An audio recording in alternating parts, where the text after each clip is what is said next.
اس کے چہرے پر اپنے مقصد کو پا لینے کا فخر اور سکون صاف عیاں تھا۔ اسی لمحے حویلی کے اندرونی حصے سے معروخ برآمد ہوئی۔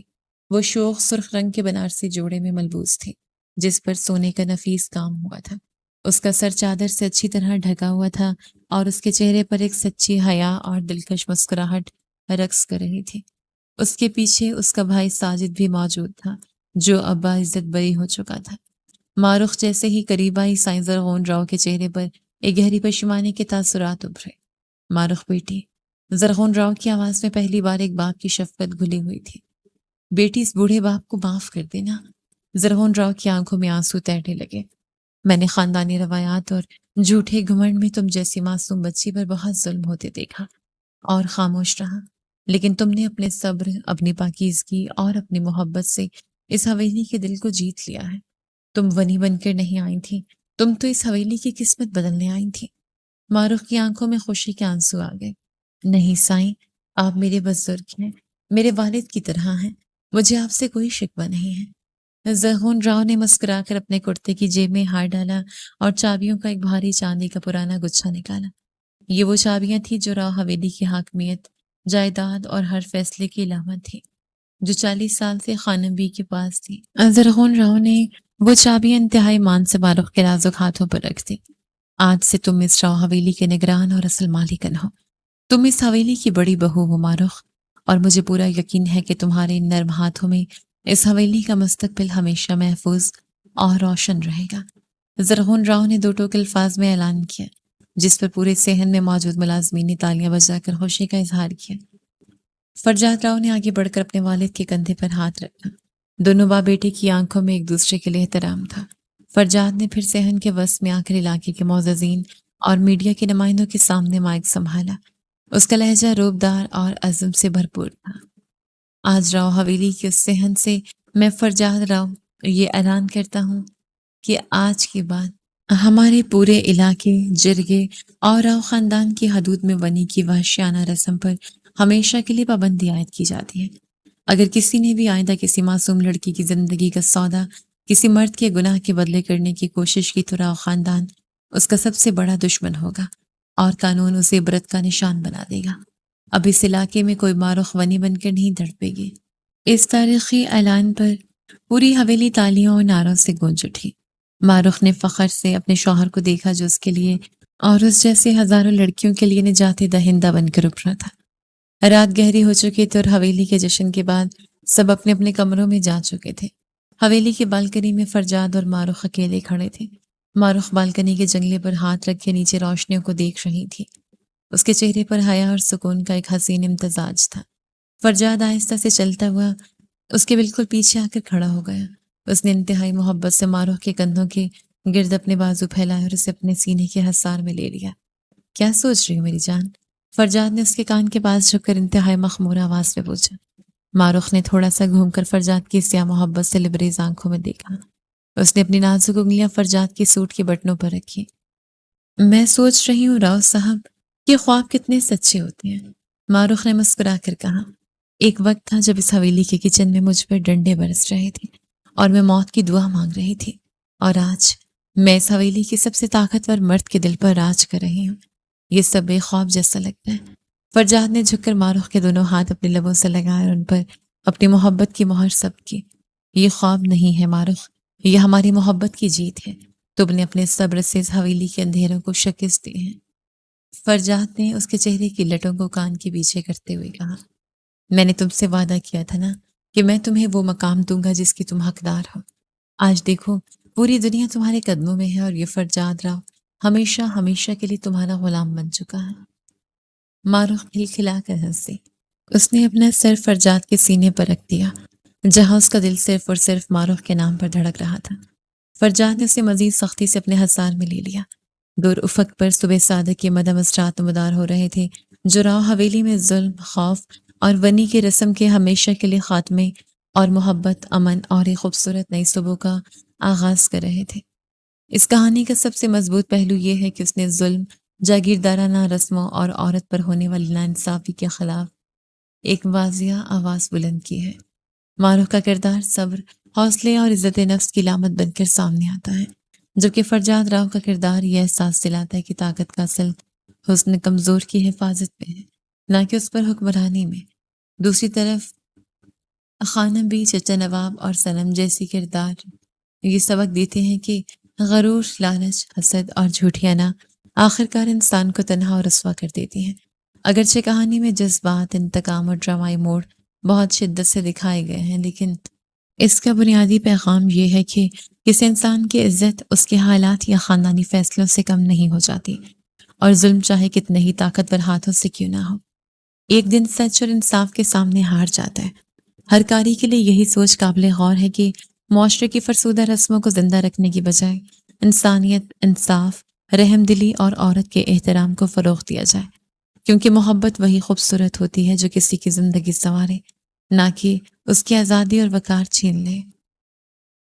اور آپ کو یہ کہانی کیسی لگی؟ پڑھ کر اپنی رائے کا اظہار کیجیے گا اور چینل سبسکرائب کر لیں۔ شکریہ۔